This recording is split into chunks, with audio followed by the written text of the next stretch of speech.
The rain started just after midnight, pounding against the zinc roof of Peleco'z Bar and Grill like a warning no one could quite hear. Mr. Peleco had stayed open later than usual. Business had been slow, and he figured one more hour might bring in a stray customer from the highway. The place smelt of spicy thyme scallion, and the last pot of pigtail soup simmering low on the stove. That's when the door creaked open. A man stepped in, soaked from head to toe. Water dripped from his coat, pooling on the floor. He didn't shake it off, didn't speak, just stood there, watching. "Kitchen's nearly closed," Mr. Peleco said, forcing a polite smile. "What you havin'?" The man lifted his head slowly. His eyes looked. "Wrong, too dull, too empty." "Pigtail soup," he said. His voice sounded like it came from somewhere deep underwater. Mr. Peleco hesitated. "You lucky." "Last serving." He turned back to the pot, ladling the thick, steaming soup into a bowl. The smell filled the room, rich, salty, comforting. But behind him, he felt it, that heavy stare, unmoving. When he placed the bowl on the counter, the man didn't reach for a spoon. Instead, he leaned forward and inhaled. A long, slow breath. "You made it, just like before," the man whispered. Mr. Peleco frowned. "Before," the man smiled.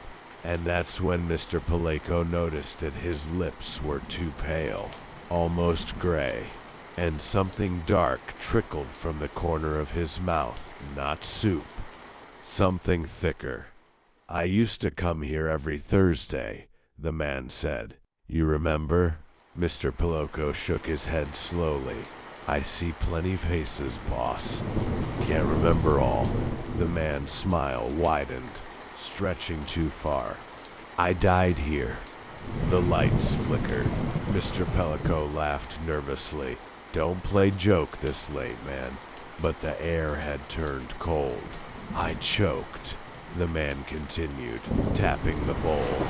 "Bone stuck in my throat, right there, at that very counter." Mr. Peleco's smile faded.